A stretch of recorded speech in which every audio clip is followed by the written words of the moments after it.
Meus amores, lá na página 49 do caderno de atividades, vocês terão que fazer essa sequência aqui com o lápis de cor, seguindo aqui os sentidos, tá? Olhem, o primeiro diz para nós andarmos 3 horizontal para a direita, depois 5 vertical, vertical é em pezinho, depois 2 horizontal para a direita e 2 vertical para baixo.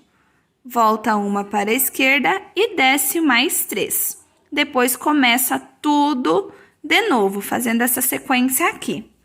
O exercício 7, vocês vão pedir para o papai ou para a mamãe descrever uma sequência como essa daqui. Pode ser escrita ou pode ser assim com flechinhas, como nós já aprendemos. Então, o que vocês vão fazer? O papai e a mamãe descrevem uma sequência para vocês e vocês reproduzem essa sequência aqui na malha quadriculada.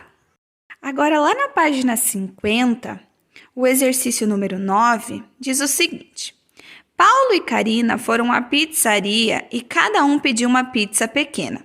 A parte colorida da pizza representa o que eles ainda não comeram. Então, o que está em branco é o que eles já comeram. O que está pintadinho é o que eles ainda não comeram. Escreva a fração que representa a parte que Paulo e Karina comeram das pizzas. Vamos contar, então, quantas partes tem essa pizza aqui? 1, 2, 3, 4. Quantas partes ele comeu? Apenas uma. Então, ele comeu 1/4 da pizza. E a Karina? A pizza dela está dividida em 8 partes. E ela comeu 2 partes. Então, ela comeu 2/8. Mas, lembrando da simplificação de fração, e ao observar esse desenho, o que representa ele para vocês? Parece que a Karina comeu mais partes da pizza do que o Gustavo? Do que o Paulo? Claro que não, eles comeram a mesma quantidade.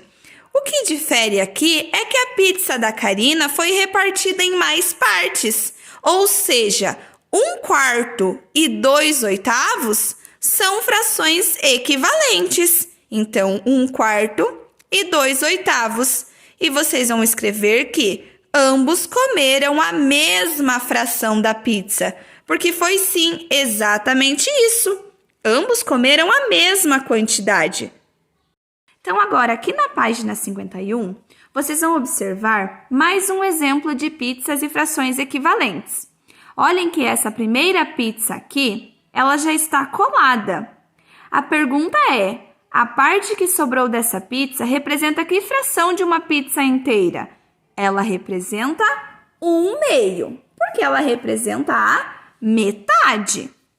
E 1/2, a metade, nós representamos com essa fração aqui, 1/2.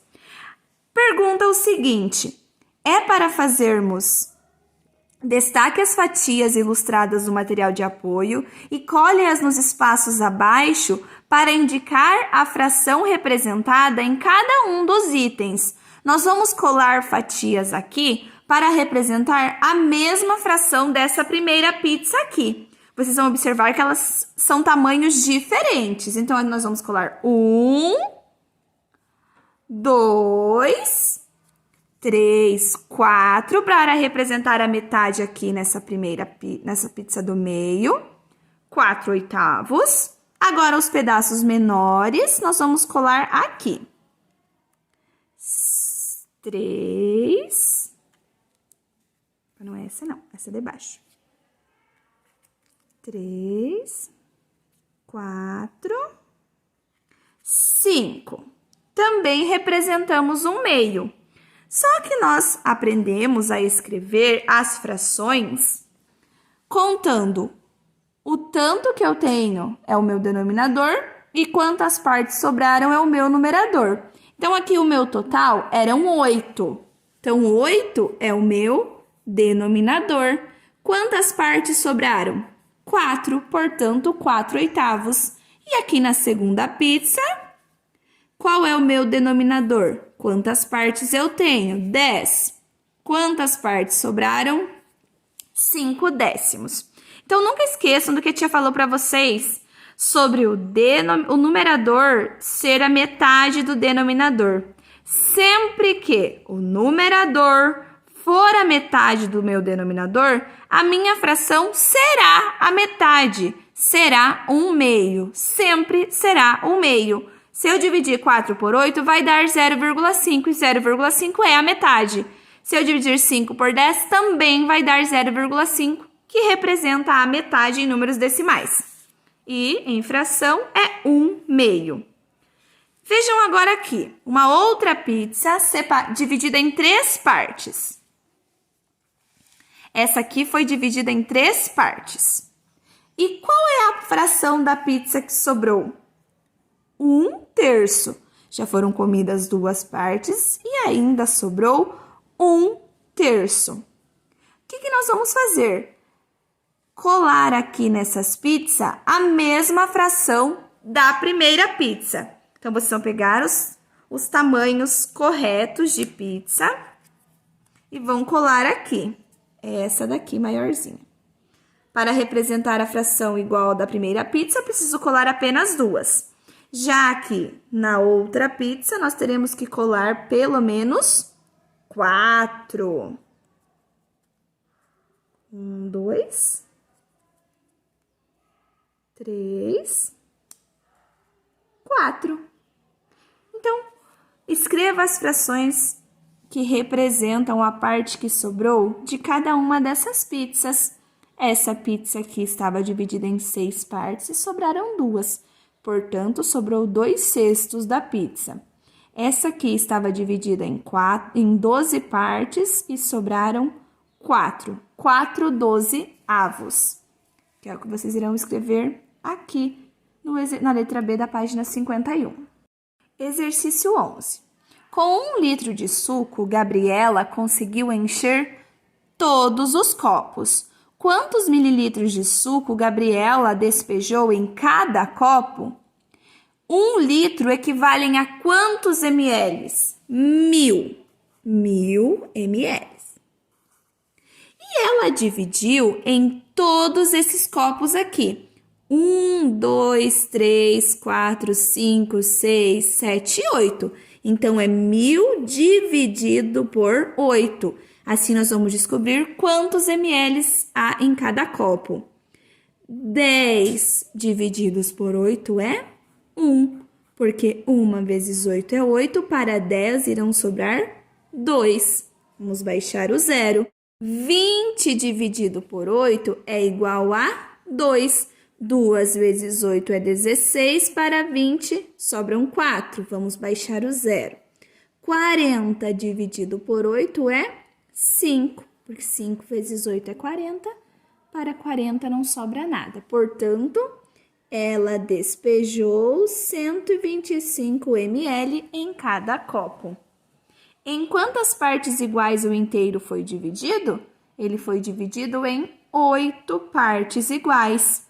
E qual é a fração do litro de suco que cada copo representa? Cada copo aqui representa 1/8 do litro. A fração é 1/8. Nas embalagens de gelatina, sempre encontramos um modo de preparo. Veja, quantos litros de água são usados para fazer 2 receitas de gelatina? Vamos lá. Dissolva o conteúdo deste pacote em 1/4 de litro de água fervente. Adicione mais 1/4 de litro de água, 1/4 é 250 ml, fria. Coloque em taças e leve à geladeira para adquirir consistência. Então, vamos lá. Primeiro, 1/4. 250. Depois, mais 1/4. Já são adicionados aqui 500 ml de água. Se nós vamos fazer 2 receitas, é 500 vezes 2. 500 mais 500 é igual a 1000. Portanto, é necessário 1 litro de água para fazer 2 receitas de gelatina. 1 litro de água. E, por último, nós vamos escrever as frações 1/2, 1/4 e 1/8 na jarra ao lado, de modo que forme uma sequência crescente. Qual dessas frações é maior? Maior é 1/2, porque 1/2 representa a metade. Complete as frases corretamente, usando as expressões maior do que ou menor do que. 1/2 é maior do que 1/8, porque 1/8 do litro representa uma fração menor do que a metade do litro. E 1/4 é menor também do que 1/2, porque 1/2 do litro é 500 e 1/4 do litro é 250 ml. Portanto, 1/4 é menor do que 1/2. E devem escrever aqui as frações. Terminamos assim o nosso caderno de atividades. Um beijo e até a próxima aula!